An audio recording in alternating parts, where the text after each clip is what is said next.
जय माता दी। नवरात्र के दूसरे दिन की हार्दिक शुभकामनाएं। आज हम पूजते हैं माँ दुर्गा के दूसरे स्वरूप ब्रह्मचारिणी माता को। ब्रह्मा का अर्थ है तप, ज्ञान और चारिणी का अर्थ है आचरण करने वाली, यानी तप और साधना का आचरण करने वाली देवी। पुराणों के अनुसार जब सती ने यज्ञ अग्नि में स्वयं को समर्पित कर दिया, तब भगवान शिव ने संसार से विरक्ति ले ली। युगों बाद सती ने पर्वतराज हिमालय के घर पार्वती के रूप में जन्म दिया। बाल्यावस्था से ही माता पार्वती के मन में भगवान शिव को पाने का संकल्प था। ऋषियों ने उनसे कहा कि भगवान शिव को पति के रूप में प्राप्त करने के लिए उनको कठोर तपस्या करनी पड़ेगी। तब पार्वती जी ने निश्चय किया कि वे अपनी साधना से शिव जी को प्रसन्न करेंगी। उन्होंने हजारों वर्षों तक केवल फूल, फिर केवल फल और अंत में केवल पत्ते खाकर तप किया। अंततः कई वर्षों तक उन्होंने निर्जल और भूखे रहकर घोर तपस्या जारी रखी। उनकी कठोर साधना से तीनों लोग हिल उठे। ऋषि मुनि, देवगण और यहाँ तक कि ब्रह्मा जी भी उनकी दृढ़ता से चकित थे। देवताओं ने यह देखकर नारद जी से पार्वती जी के पास जाने का आग्रह किया। नारद जी ने पार्वती को बताया कि उनकी यह तपस्या अवश्य सफल होगी और उन्हें शिवजी पति के रूप में मिलेंगे।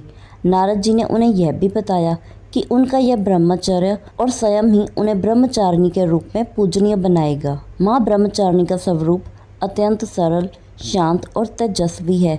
वह सफ़ेद वस्त्र धारण करती हैं।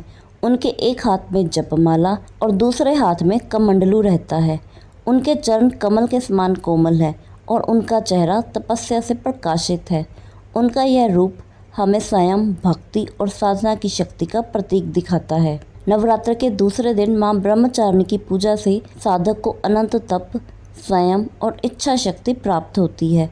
पूजा के लिए सफ़ेद रंग के फूल, चंदन, रोली और अक्षत अर्पित करें। सादा भोग जैसे मिश्री या गुड़ और पंचामृत चढ़ाना शुभ माना जाता है। ऐसा कहा जाता है कि जो भक्त पूरी निष्ठा से माता ब्रह्मचारिणी की पूजा करता है, उसे हर प्रकार की सफलता, शांति और वैवाहिक सुख मिलता है। माँ ब्रह्मचारिणी हमें सिखाती है कि जीवन में कोई भी महान लक्ष्य पाने के लिए धैर्य, संयम और कठोर परिश्रम आवश्यक है। वे बताती हैं कि आत्मविश्वास और साधना से असंभव को भी संभव बनाया जा सकता है। जैसे पार्वती जी ने अपनी तपस्या से भगवान शिव को प्राप्त किया, वैसे ही हम भी दृढ़ निश्चय से अपने सपनों को साकार कर सकते हैं। जय माँ ब्रह्मचारिणी। नवरात्र के दूसरे दिन माँ का आशीर्वाद आपके जीवन को संयम, शांति और समृद्धि से भर दे।